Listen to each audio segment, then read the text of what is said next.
படாத கஷ்டப்பட்டிருக்கீங்க சார் பிள்ளைகளை வளர்க்கறது. இது ரெண்டு தான் சொத்துனே நினைச்சேன் பிள்ளை வளர்த்தே. கடைசி கூடி வர நேரத்துல இப்படி கொலையா பண்ணிட்டு போயிட்டாங்களே சார்.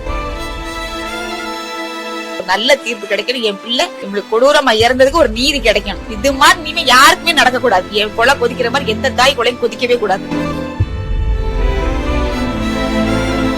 விசாரணை கூட்டு போறாங்க, திருப்பி வந்துருவேன் விசாரிச்சுட்டு அப்படின்னு தான் சொன்னாங்க. அவனை கூட்டு போயிடலாம் அப்படின்ற ஒரு நம்பிக்கை இருந்துச்சு. ஆனா திடீர்னு பார்த்தா நியூஸ் கேட்கும்போது எனக்கு ரொம்ப கஷ்டமா இருந்துச்சு.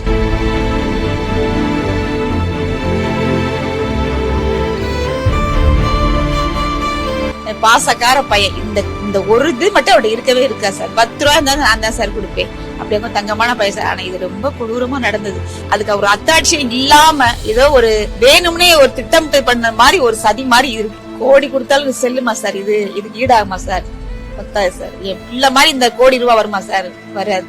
1000 விசாரணை நடக்கலாம், எல்லாமே நடக்கலாம்.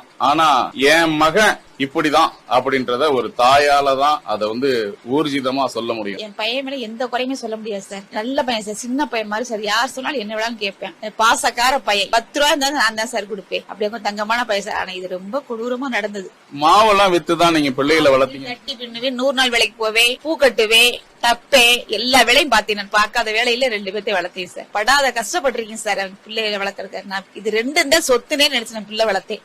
கடைசி கூடி வர நேரத்துல இப்படி கொலையா பண்ணிட்டு போயிட்டாங்களே சார். தாங்க முடியாததுதான். எந்த ஒரு அதுக்கு ஒரு அத்தாட்சியம் இல்லாம ஏதோ ஒரு வேணும்னே ஒரு திட்டம் பண்ண மாதிரி ஒரு சதி மாதிரி இருக்கு. இது இறந்த இறப்பு இதுல வேற ஏதாவது பழிவாங்குதல் ஏதாவது பின்னணியில இருக்கா? பின்னணியா இருக்கான்றது சொல்ல முடியல. ஆனா இப்ப நட சூழ்நிலையில பார்த்தாக்க அப்படித்தான் தோணுது. இந்த நிவாரண நிதி உங்களுடைய கண்ணீரை தொடச்சிருமா? கோடி கொடுத்தாலும் செல்லுமா சார்? இதுக்கு ஈடாகுமா சார்? பத்தாது சார். என் பிள்ளை மாதிரி இந்த கோடி ரூபாய் வருமா சார்? வராது. இந்த 5 பேர் அது மாதிரி அந்த கொடூரத்தை அவங்க அனுபவிக்கணும் சார். கண்டிப்பா விடவே கூடாது. யாரையுமே விடக்கூடாது. அந்த லேடியும் வரணும். லேடி அந்த லேடியும் கண்டிப்பா வரணும். எனக்கு நல்ல தீர்ப்பு கிடைக்கணும். என் பிள்ளை இவங்களுக்கு கொடூரமா இறந்ததுக்கு ஒரு நீதி கிடைக்கணும். இது மாதிரி இனிமே யாருக்குமே நடக்க கூடாது. என் கொலை கொதிக்கிற மாதிரி எந்த தாய் கொலையும் கொதிக்கவே கூடாது. இந்த மாதிரி ஒரு நீதி வேணும். இந்த கோசாலையில் தான் அந்த இளைஞர் வைத்து தாக்கப்பட்டார் அப்படின்ற காணொளி ஒரு கழிவறைக்குள்ளிருந்து ஒரு இளைஞரால் பதிவு செய்யப்பட்டு நீதிமன்றத்திலும் அது சாட்சியாக எடுத்து செல்லப்பட்டது. இந்த நுழைவாயில் இந்த கழிவறை வழியாக தான் எடுத்திருக்கிறாங்க. இந்த கழிவறையிலிருந்து தான் அவங்க எடுத்திருக்கிறாங்க. மறைஞ்சிருந்து எடுத்த இந்த பகுதி இதே இடத்துல நம்ம நிக்கிறோம். இப்ப இந்த ஜன்னல் வழியாக தான் மறைந்து இருந்து பயந்து கொண்டே அந்த இளைஞர் பதிவு செய்திருந்த காட்சி.